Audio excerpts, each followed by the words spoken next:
Hello, fourth grade. Welcome to language. We are on pages 27 to 30 today.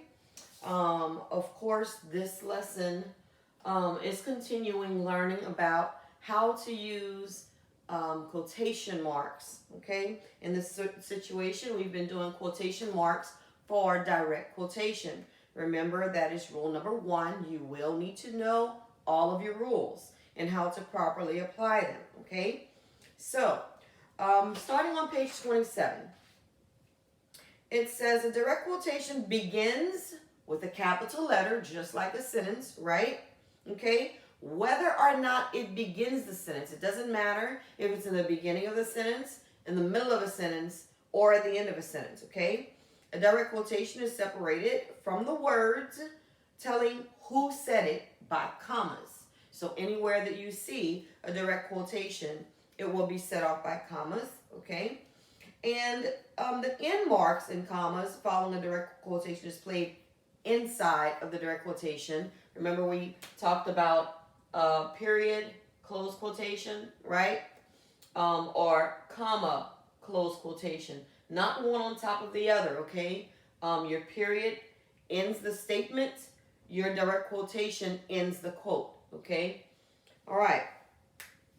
So I have a think A on the board and think B already from page 27. So we're going to work through those to make sure that we understand how and where we apply the comma or the period and such. Okay, so think A number one says, place the correct punctuation, mark of punctuation in each box. So here the first one says, Patrick Henry said, then there's a box that we have to fill. And what he said was, give me liberty or give me death. And that's the end of the quote, okay? The beginning of what he said starts here. It is set off with an open quotation. Notice that this is a capital letter because it's the first word of what he said, okay? And then your end quotation ends what he said, okay? So because Patrick Henry said comes before the quote, we have to put a comma here to show that this is set off from what he said. Okay, this is just the introduction to who said it. Okay, comma. And this is what he said at the end of what he says. That's the end of his sentence. It's at the end of the quotation. So we put a period. Okay. Now, here for number two, we have a statement that says yelled. Okay. When you see something of excitement or something of strong feeling, you're not going to see someone, the sentence says, watch out for the gorilla, yelled the zookeeper. So no one yells by saying, watch out for the gorilla. That's not a yell. So we need some strong emotion in there. We need some excitement in there. So he would say, watch out for the gorilla, yelled the zookeeper, right? So that's an exciting sentence, all right? An exciting statement. And what do we use for exciting or strong emphasis? Those are exclamatory sentences, so we use an exclamation point, okay? Yes, it's in the middle of the sentence, and you would think that I want to put a comma there, but anytime it's a question mark or an exclamation point, you do not use the comma. Only when a sentence should end with a period do you replace that with a comma if it's first in the sentence, because your period goes at the end of the sentence, okay? So, watch out for the gorilla, exclamation point, close quotation, yelled the zookeeper. Now we're at the end of what is being said in its totality, in the entire sentence, okay? So, number three, similar to number two, it's not just making a statement. Their statement does not end with a period. So we don't use a comma like we did in the first one. What is the capital of Hawaii? Asked the teacher. So the teacher is asking something. And what is an ask kind of sentence? Interrogative, right? And what do the interrogative sentences end with? What is our punctuation? A question mark. So you would put a question mark here because it's asking something. What is the capital of Hawaii? That's a question. Close quotation. Notice open quotation, capital letter, open quotation, capital letter, right? The beginning of the quote, whether it's in the beginning or in the middle, must be capitalized because it's the first word of what they said, okay? So what is the capital of Hawaii? Question mark, close quotation. Ask the teacher, period, because it is the end of the entire statement, okay? All right. And number 4 says, Mom inquired. Now, when it says someone inquired about something, if you inquire about something, you're asking a question about it, okay? An inquiry is just a question, okay? So, Mom inquired. Now, what did Mom inquire? Because whatever she inquired, we need to set off with a comma, right? So she inquired, did you have a good day today? So Mom asked a question, right? Here we have the introduction to what is being asked or inquired. So we set this off with a comma. Open quotation, notice the first word of a direct quotation is capitalized, okay?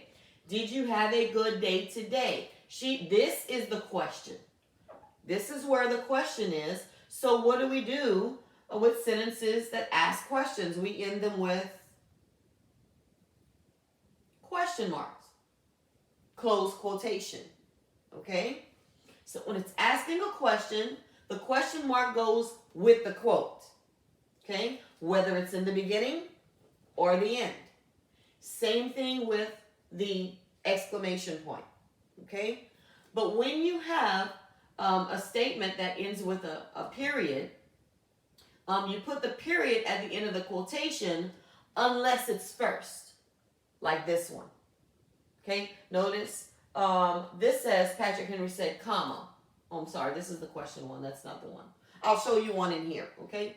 So Patrick Henry said, comma, give me liberty or give me death, period. Watch out for the gorilla, exclamation, yell the zookeeper, period. What is the capital of Hawaii? Question mark, ask the teacher, period. A lot of students have trouble with this one, okay? So pay attention to that. Mom inquired, comma, did you have a good day today?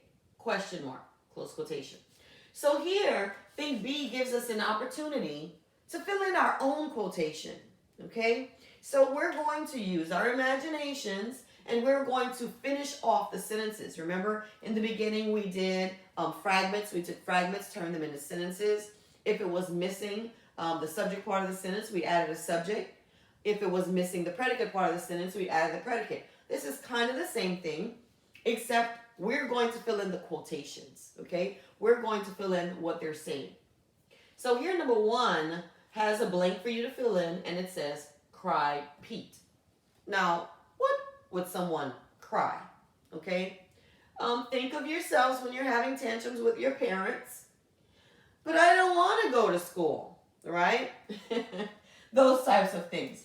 We're going to say, I want to go to school, cried Pete, okay? So we know that Pete is saying something. He's doing it in a crying manner, okay? Cried Pete. So we're going to say Pete wanted to go to school. So he said, what Pete said goes in quotations, open quotation, capital I either way. You never, ever, ever not capitalize the word I, okay? Even in your writings, in the middle of a sentence, beginning of a sentence, no matter where the word I is, it is always capitalized, okay? Okay. I want to go to school, comma, because it's not the end, we still have a ways to go. Close quotation, notice they're not one on top of the other, okay? Open quotation here, close quotation there. Before I close a quotation, I need either a period or a comma, okay? If cried Pete, or if the introduction, like Mom inquired, is in the beginning, here cried Pete is in the end. When it's in the end, you put a comma here and the period at the end, okay? All right. Number 2, Mr. Reynolds said to Adam. Now, what could Mr. Reynolds have said to Adam. There are a plethora of things. We're going to use our imagination. But remember, because Mr. Reynolds is saying something, it goes in quotation marks. Okay? So, Mr. Reynolds said to Adam, before, since the introduction is in the beginning, we have to set it off with a comma. Okay? Patrick Henry said, comma. Mr. Reynolds said to Adam. It's telling us who he said it to. Okay? So, it's not a part of the quote. Mr. Reynolds said to Adam. Now, what did he say? Comma, you must go home. Open quotation, capital Y, you must go home. Period, close quotation. Okay? He just said it. There was no excitement. There was no question. Okay? So he said, capital Y, you must go home, period, close quotation. Not one on top of the other. Okay, so number 3 is interesting because we have Goliath sneering, okay? And we can probably imagine that for the next one, he was sneering at David, right? David and Goliath. We mostly know the story about David and Goliath and from the Bible. So we can paraphrase a little bit, right? Use our imaginations and imagine, what could Goliath be sneering to David? And sneer just means like he was teasing or taunting him, okay? So he was teasing David. He was sneering at him, right? Making fun of him. All right. So Goliath could have said, I will defeat you, right? So he's messing with David, telling David he's going to defeat him. And so we'll write that because what Goliath said was, let's turn it around since we have I at the beginning here. I will just say, you will be defeated. All right, let's just use that. Capital Y, you will be defeated today. All right, let's just add some verbiage there. Okay, you will be defeated today, comma, close quotation. We put a comma here because it's not the end. We still have to say who said it, okay? So the comma goes there. Sneered Goliath, period. Our period is at the end because it ends the entire sentence, okay? All right. So, of course, David is going to respond to that, right? He is going to reply to Goliath's sneering, okay? So David said, now, what could David have said? Whatever he said, we have to put a comma to show that it's the beginning of what he said. Okay? David said, open quotation, my God will defeat you, right? My, capital G, God. Anytime we're dealing with God, deity, Jesus, any form of God, we always want to capitalize out of reverence and respect. God is always capitalized. He's always big, okay? All right. So Daniel said, comma, open quotations, my God will defeat you. Period, close quotation. Okay? Now you could argue that he might have said it with some emphasis, and that you want to make this an exclamation point, and you can. It's at the end of the sentence. It's at the end of the quotation. So it would be exclamation point, close quotation. Notice that whether it's in the beginning or in the end, your exclamation point goes there, not a comma, okay? Exclamation goes there, not a period if it's exciting sentence, right? Okay. So I think we've covered all of that. So we've done A and B as an exercise together as a class. So I want you to do exercise A and B on 28. I will send you the answers, okay? And all this is rule number 2 for quotation marks. Rule number 2 is simply this. Use quotation marks before and after the titles of short stories, poems, songs, chapters, and magazines or newspaper articles. So, The Legend of Sleepy Hollow. That is a short story, okay?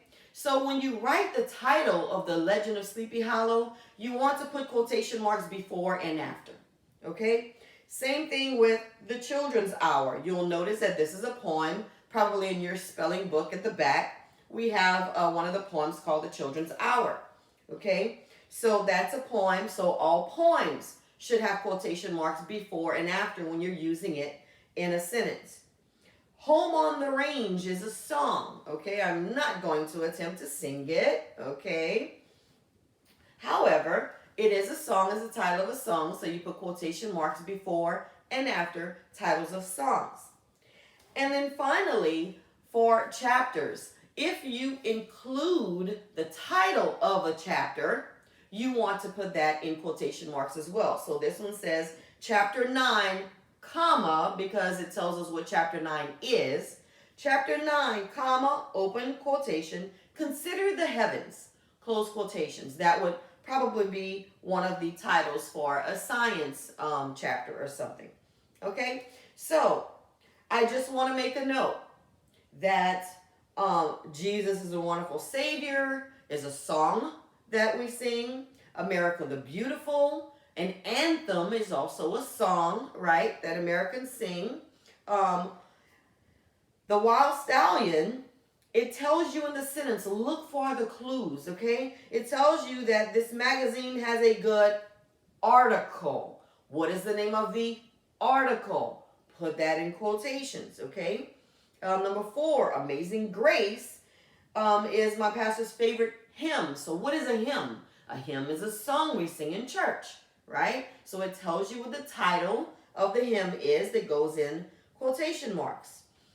Here, chapter 8, it tells you the title of chapter 8. And the next one, just like the example at the top in the blue box for chapter 9, the title of the chapter goes in quotation marks. So the little sister wants to read Cinderella, which if it's you're reading it, it's probably a story. Look at your clues, okay? Look at the words in the sentence that gives you a context clue as to what could the titles be. So what we're putting in quotation marks. Daniel Boone's Escape is an exciting story, okay? It's a story, the name of a story. And chapter 14 of our history book is titled. It tells you that the chapter is titled something specific. Put that in quotation marks, okay? All right. Then thing B, you're putting quotation marks and punctuation, all right? Page 29 is for you to complete. After we've done all these exercises, after I send you the answers for page 28, look at your answers, see what you did correct, and what you needed to adjust, and then do page 29 with all your corrections, knowing where you are. And 29 is to turn in, okay? All right, and finally, page 30, I will send you the answers for page 30, but work that out as just a practice of the exercises that we've been doing, all right? So give me a text if you need anything, guys. Thank you so much and have a blessed day.